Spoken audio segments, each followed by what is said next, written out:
Hello दोस्त, आप देख रहे हैं क्लियर बीपीएससी चैनल और हम आपके साथ आज बात करने वाले हैं जीएम सरसों का जेनेटिकल मॉडिफाइड सरसों जीएम पदार्थ की बात करेंगे। आनुवांशिक रूप से संशोधित रूप से बात करेंगे। बायो वाले जो स्टूडेंट होंगे वो अच्छे से जानते होंगे, बायो जो साइंस बैकग्राउंड से होंगे, तो जीएम जीन को परिवर्तन करके किसी एक ही स्वरूप को दूसरे स्वरूप में, जैसे एक ही पदार्थ को दूसरे पदार्थ के रूप में या उसको संशोधित कैसे किया जाता है, इसकी बात करेंगे। जीएम की बात करेंगे जो बीपीएससी के मेंस के लिहाज से बहुत ही इंपॉर्टेंट है। आप नए आए हैं तो इस वीडियो को शेयर करते हुए चैनल को सब्सक्राइब कर लीजिए ताकि आपको बीपीएससी की तैयारी से संबंधित जो भी पॉइंट आए आपको मिलता रहे। टेलीग्राम चैनल को ज्वाइन कर सकते हैं।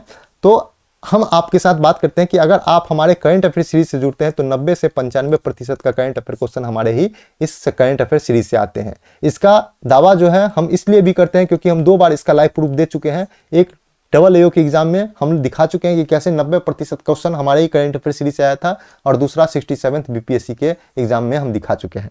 तो अगर आपको करंट अफेयर का पीडीएफ प्राप्त चाहिए तो आप हमारे से जुड़ सकते हैं। इस नंबर पे आपको जुड़ना पड़ेगा 8757463383। इस नंबर पे आप लोग हमारे टेलीग्राम या व्हाट्सएप पे मैसेज कीजिए, आपको करंट अफेयर सीरीज का पीडीएफ दिया जाएगा। तो आगे चलते हैं, देखते हैं कि जीएम सरसों क्या है और इससे संबंधित मुद्दे क्या हैं। तो सबसे पहले चर्चा में क्यों है जीएम सरसों। तो हाल ही में अनुवांशिक इंजीनियरिंग मूल्यांकन समिति जो है, जो अनुवांशिक पदार्थों को, अनुवांशिक जो बीज होता है उसको मंजूरी देता है, जो भारत सरकार की संस्था है, उसने जीएम मस्टर्ड, जीएम सरसों के बीज तैयार जो किया गया था, इसकी बुआई और जुड़े परीक्षण की करने की अनुमति दे दी है। तो जीएम सरसों की परीक्षण करने की अनुमति दे दी गई है। आपको पता होना चाहिए कि हम लोग को, हमारे देश में, भारत में जीएम वाले फसल जो होते हैं, मात्र एक ही फसल को अभी तक अनुमति दी गई है, वो है कपास, जीएम कपास, जिसको हम लोग बीटी कपास कहते हैं, बीटी कॉटन। तो सिर्फ बीटी कॉटन को ही मंजूरी दी गई है। दूसरा जो जीएम सरसों पे अभी परीक्षण की मंजूरी दी गई है, देखा जाएगा कि जीएम है, इससे क्या क्या फायदे होंगे, जीन बदलने से क्या क्या फायदा होता है, सभी पे बात करते हैं, देखते हैं आगे। जीएम सरसों है क्या। इसे धारा मस्टर्ड हाइब्रिड 11 के नाम से जाना जाता है। तो सबसे पहला पॉइंट है, पीटी और मेंस के साथ दोनों है, पीटी और मेंस के दोनों है। इसका विकास दिल्ली यूनिवर्सिटी के centre for genetic manipulation of crop plants के वैज्ञानिकों के द्वारा किया गया है। तो किसके द्वारा किया गया है, इसका जीएम जो सरसों के नाम से जो जीएम जो है जेनेटिकल मॉडिफाइड किसने किया है, तो दिल्ली का संस्थान है जिसका नाम है centre for genetic manipulation of crop plants. ठीक है, तो ये दोनों पॉइंट पीटी के मेंस से याद रखिएगा। आगे देखते हैं कि इसके लिए सरसों की भारतीय किस्म वरुणा की क्रॉस पूर्व यूरोप की किस्म अर्ली हीरा 2 के से कराई गई। तो कहने का मतलब है कि जीएम का बात क्या होता है कि एक पौधा है, ठीक है, मान लेते हैं एक पौधा है, तो पौधा में इसके पास जो है उत्पादन क्षमता नहीं है, इसके पास जो है कोई भी जो रोग होता है इस पे अटैक कर देता है और फसल को बर्बाद कर देता है। लेकिन पूर्व यूरोप में जिसका नाम है वरुणा, इस पौधे का नाम है वरुणा, लेकिन एक और पौधा है जिसका नाम है अर्ली हीरा, वो यूरोप में पैदा होता है। ये तो ना ही कम उत्पादन देता है, उत्पादन भी बहुत ज्यादा देता है, और ये रोग प्रतिरोध क्षमता इसका बहुत ज्यादा है। कहने का मतलब है कि इसका रोग प्रतिरोधक क्षमता बहुत ज्यादा है। तो हम क्या करेंगे कि इसका जीन लेंगे और इसका जीन जो रोग प्रतिरोधक क्षमता को कम करता है और उत्पादन को कम करता है, उस जीन को हटाएंगे और इसके वो दोनों जीन इसमें लगा देंगे। तो यही हो जाएगा जेनेटिकल मॉडिफाइड सरसों, और जिसका नाम हम लोग इससे पहले देख ही चुके हैं, क्या है, धारा मस्टर्ड हाइब्रिड 11। तो हम लोग भारतीय जो किस्म है जीएम, भारतीय जो सरसों का किस्म था वरुणा, उसी में हम लोग यूरोप के अर्ली हीरा 2 के किस्म को क्रॉसिंग करवा करके हम लोग जीएम सरसों का बीज निर्माण किए हैं। डीएमएच जो नया जो 11 जो हम लोग जीएम सरसों बनाए हैं, उसको ट्रांसजेनिक तकनीक के माध्यम से बनाया गया है। किस तकनीक से माध्यम से बनाया गया, ट्रांसजेनिक तकनीक के माध्यम से, याद रखेंगे। इसके मुख्य रूप से बार्नेस और वार्नेस और बार स्टार जीन को शामिल किया गया है। 2 जीन जो 2 चीज के लिए उपयोगी होगा, सबसे पहले उत्पादन को बढ़ाएगा और दूसरा रोग प्रतिरोधक क्षमता को बढ़ाएगा। तो बार्नेस और बार स्टार जीन को शामिल किया गया है, और उसके द्वारा बार्नेस जीन जो है बांझपन प्रदान करता है, जिससे यह स्वपरागण नहीं कर पाएगा और जिससे इसका उत्पादन बहुत ज्यादा होगा। और जबकि बार स्टार जीन जो है जो बनाया गया है, उसमें उपजाऊ बीज पैदा करने का क्षमता को पुनर्स्थापित करता है, जो उपजाऊ बीज को पैदा करेगा। तो दोनों दो जीन को बदला गया है। बदले हुए जीन का नाम क्या है? बार्नेस और बारस्टार, याद रखेंगे। अब जो है यह एक कीट और रोग रोधी किस्म चिमटिया है। तो कीट जो फसल को बर्बाद कर देता है उससे भी यह खुद को बचा पाएगा। यह जो हम लोग देखे हैं, क्या नाम था जीएम सरसों का? धारा मस्टर्ड हाइब्रिड 11, DMH11। तो हम लोग बात करते हैं कि DMH11 जो है, DMH11 जो बीज होगा वह कीट से भी रक्षा कर पाएगा खुद को, और रोग रोधी किस्म से भी खुद को रक्षा कर पाएगा। और इसे खेती करने पर कीटनाशकों पर जो होने वाला खर्च होगा उससे कमी हो जाएगी, क्योंकि यह कीट के लिए छिड़काव नहीं करना पड़ेगा कीटनाशक को, और रोगों से रोकने के लिए कीटनाशक का छिड़काव नहीं करना पड़ेगा। इसलिए इसका लागत जो है सस्ता हो जाएगा। बीज थोड़ा महंगा मिलेगा, लेकिन बाकी का जो प्रक्रिया होता है वो सस्ता हो जाएगा। आगे बात करते हैं कि इसके पक्ष में क्या तर्क है। भारत अपनी खाद्य तेल के 70% घरेलू मांग को पूरा करने के लिए पाम, सोयाबीन और सनफ्लावर समेत अन्य किस्म के तेल को आयात करना पड़ता है। सिर्फ सरसों को छोड़ दें तो 70% घरेलू मांग को आयात करना पड़ता है। तेल के घरेलू मांग को आयात करना पड़ता है। कहने का मतलब है कि भारत जो है पूरा तेल उत्पादन में आत्मनिर्भर नहीं है। जितना तेल खाता है उसका 70% बाहर से मंगाता है। तो इसके लिए जीएम का उत्पादन होना, सरसों का ज्यादा उत्पादन होना भारत के लिए बहुत ही अच्छा है। अब देखते हैं, पहला पक्ष में तर्क ये था कि जीएम सरसों का उत्पादन को ओके किया जाना चाहिए, इसे लागू किया जाना चाहिए। दूसरा है कि भारत में सरसों उत्पादन लगभग 1 टन प्रति हेक्टेयर है, जो कनाडा और चीन और ऑस्ट्रेलिया की तुलना में लगभग 1/3 है। इसलिए भी जीएम सरसों इंपॉर्टेंट हो सकता है। DMH11 एक पारंपरिक सरसों के किस्म है, लगभग 30% अधिक उपज प्रदान कर सकता है। आप लोग जैसे पता होना चाहिए, हम अभी बताए हैं कि इसमें भारतीय किस्म जो है वरुणा में ही अर्ली हीरा को मिला करके हम लोग DMH11 बनाए हैं, तो ये ज्यादा हानिकारक नहीं हो सकता है। आगे बात करें इसके लाभ के बारे में, तो जीएम सरसों की खेती से उत्पादन में वृद्धि होगी और खाद्य तेल में जो भारी आयात बिल है उसको कम किया जा सकेगा। कहने का मतलब है हमारे आयात होने से जो डॉलर हमारे देश से घटता जा रहा है, तो उसको हम डॉलर बास्केट को बढ़ा सकते हैं अगर हम जीएम सरसों को अनुमति दे दो तो। आगे बात करते हैं कि इसके विपक्ष में क्या तर्क है।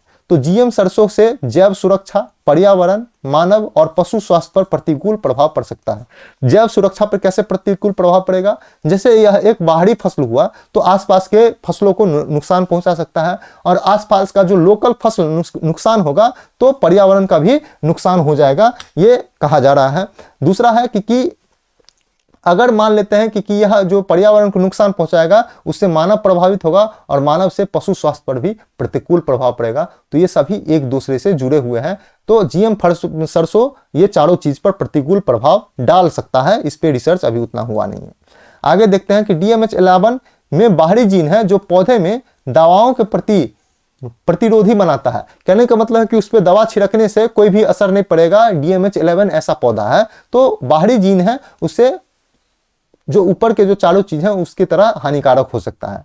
इस तरह का किसानों को कृषि रसायनों से चुनिंदा ब्रांडों का ही इस्तेमाल करने पर मजबूर होगा।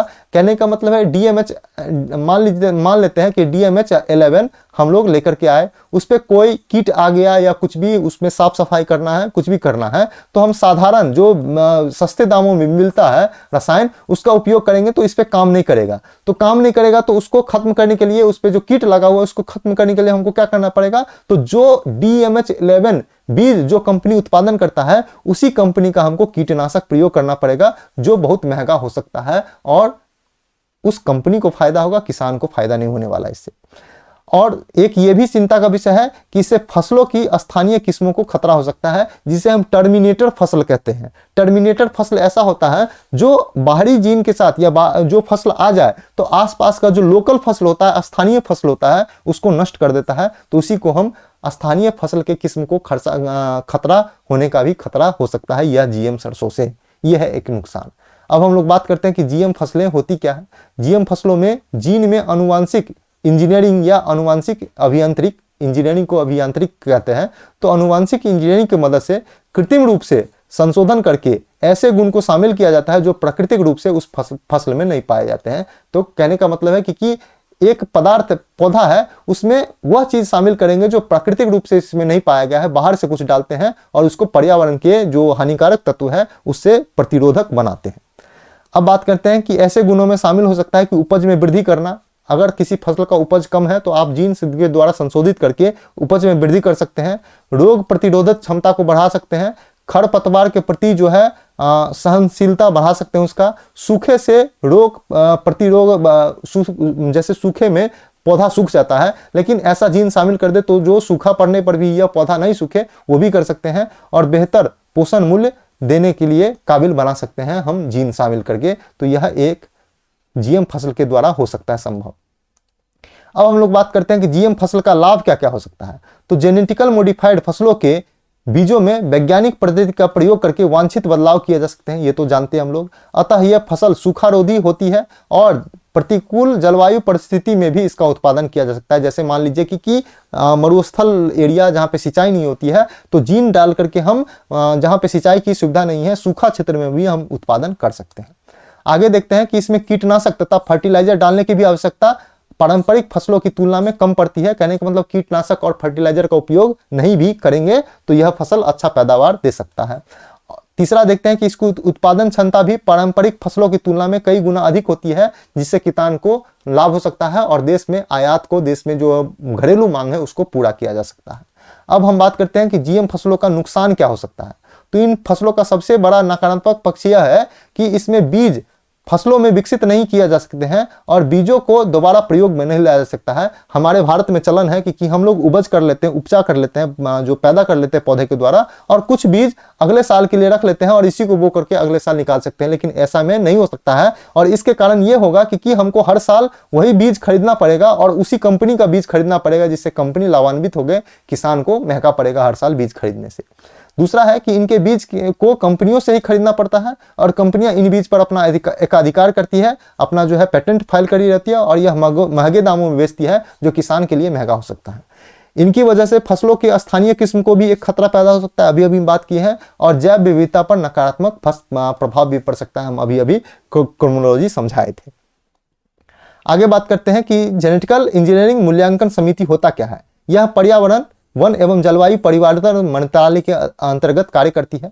GEAC जो पर्यावरण मंत्रालय के अंतर्गत काम करती है। तो पहला पॉइंट हुआ, यह पर्यावरण के दृष्टिकोण से अनुसंधान एवं औद्योगिक उत्पादन में सूक्ष्मजीव को पुनः संयोजकों से जुड़ी गतिविधियों का मूल्यांकन करती है यह समिति। ठीक है, कहने का मतलब है कि जेनेटिकल मॉडिफाइड अगर आप कोई भी पौधा बनाते हैं या कुछ भी करते हैं तो उसका मूल्यांकन करती है।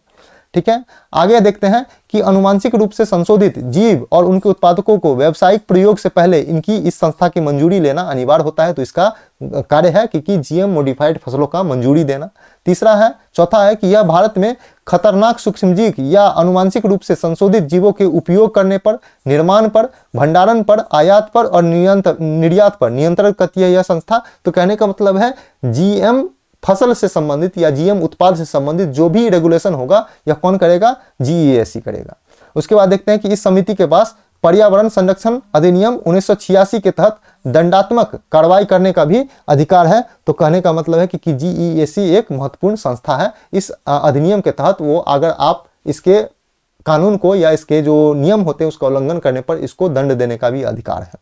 आगे है कि भारत में जीएम फसलों को विनियमित करने के लिए और अधिनियमित करने के लिए कुछ नियम है। उसमें देख लीजिए कि पर्यावरण संरक्षण अधिनियम है, जैव विविधता अधिनियम है, खाद्य सुरक्षा और मानक अधिनियम भी है, औषधि और प्रसाधन संबंधी नियम का संशोधन भी है। तो याद रखेंगे इन सभी अधिनियमों के बारे में। तो हम लोग देख रहे थे क्लियर BPSC। अगर आपको हमारे करंट अफेयर सीरीज का PDF चाहिए तो आप हमसे PDF ले सकते हैं। इसके लिए आप करना पड़ेगा कि 8757463383 नंबर पे टेलीग्राम या व्हाट्सएप पे मैसेज करना पड़ेगा। तो आप लोग देखते रहिए क्लियर BPSC। नए आए हैं तो वीडियो को शेयर करते हुए चैनल को सब्सक्राइब कर लीजिए, टेलीग्राम चैनल को ज्वाइन कर लीजिए, ताकि आपको डेली करंट अफेयर के साथ साथ न्यूज़पेपर हिंदी और इंग्लिश में मिलता रहे। पढ़ते रहिए, रिविजन करते रहिए। मेंस टॉपिक है, इसको ध्यान से देखिए। जीएम सरसों पे आपके BPSC के पेपर 2 में आपको साइंस एंड टेक्नोलॉजी में यह क्वेश्चन पूछा जा सकता है। तो इसके लिए आप तैयार रहिए। या भूगोल से भी पूछा जा सकता है कि जीएम पदार्थ क्या होता है या जीएम फसल क्या होता है, ये भारत में किस लिए उपयोगी है और ये भारत को कैसे फायदा दिला सकता है। तो इसके लिए तैयार रहिए। हम इस पे क्वेश्चन प्रैक्टिस के लिए भी लेके आएंगे। तो आज के लिए इतना ही था। पढ़ते रहिए, रिवीजन करते रहिए। Thank you so much.